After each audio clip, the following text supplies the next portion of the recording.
I feel sick when my mother-in-law critiques my parenting right in front of my husband. This is Lindsay's letter to me. We were all sitting in our living room. My mother-in-law was cuddling our toddler on the sofa. My husband was right beside her, lost in his phone, when she said, "Goodness, these toys are everywhere, honey. I remember when my little ones always cleaned up before dinner. Maybe you just need a little routine. I can help you make a chart if you want."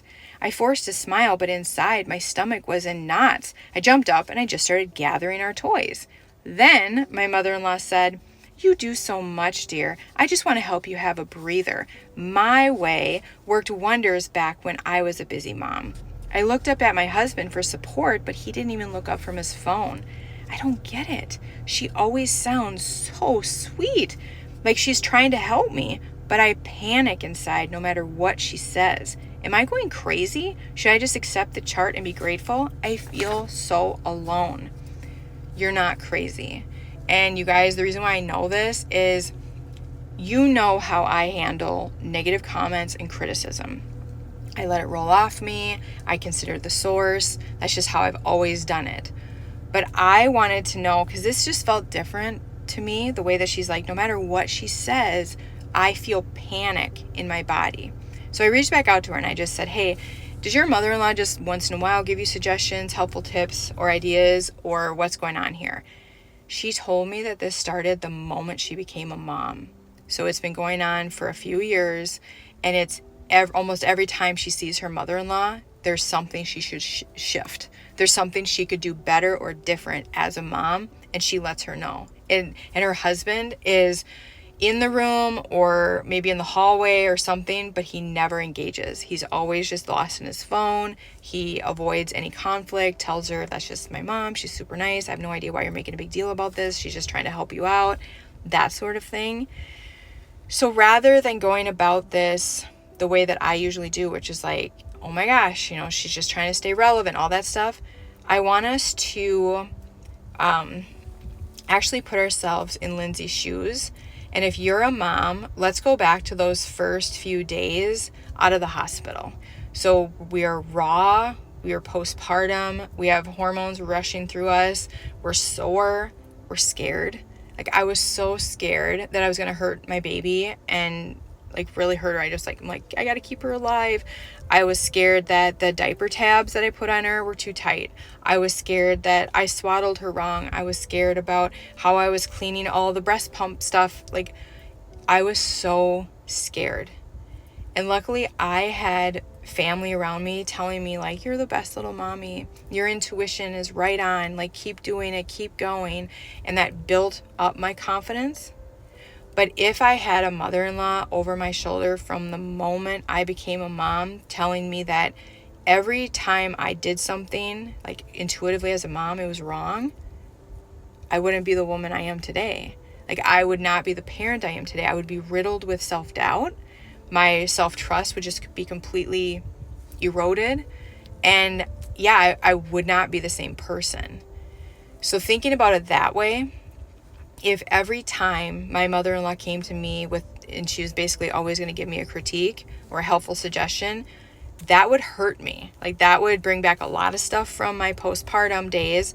So my body is going to eventually start to learn that her sweet voice is a warning, and it's going to start setting off alarms in my body, fight, flight, or freeze. I'm going to start panicking no matter what she says. I'm going to start having a tight chest. I'm going to start having my heart's going to be thumping. My hands will start to shake. I might have a lump in my throat.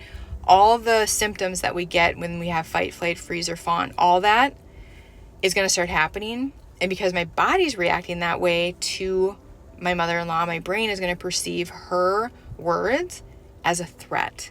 And so I'm going to respond I'm not safe. I just better do what I'm told.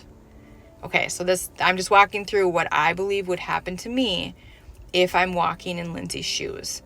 So if this is where I'm at now, starting off with the mother-in-law critiquing me from day one, I would not be worried about correcting the room the next time my mother-in-law gives me a helpful suggestion and I start to panic.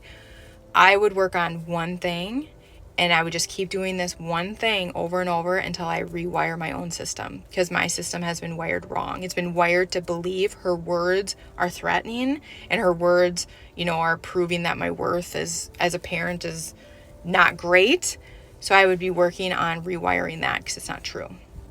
So the next time my mother-in-law said any kind of suggestion and I could feel my body going into that panic state, I would ground myself in the moment. So what this looks like is I would be standing on both feet, and I would just kind of notice my feet, maybe shift my weight back and forth. This is all going to happen in 10 seconds. I'm going to shift my weight back and forth just to remind my body where I'm at, present time, that I'm safe, I'm grounded, I'm not floating, everything is fine.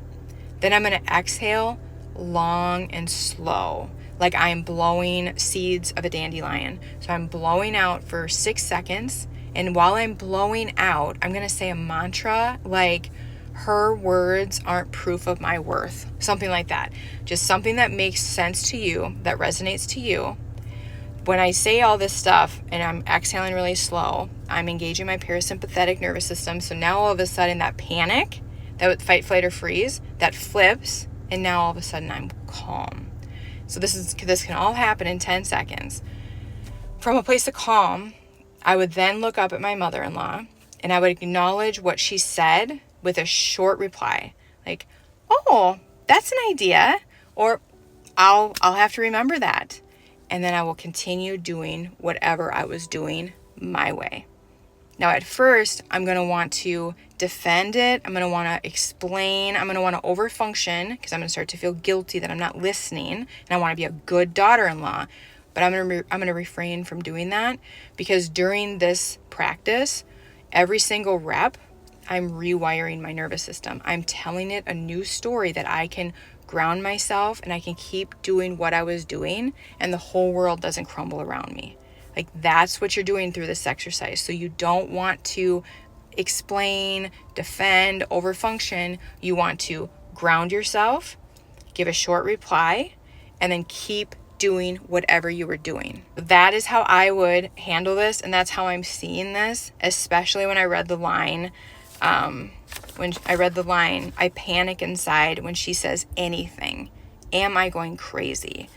No, I think if I were in your shoes, my body would be doing the same thing, and it's alerting me to a potential threat in my environment. And now it's my job to rewire my body so that I don't perceive her words as threatening anymore.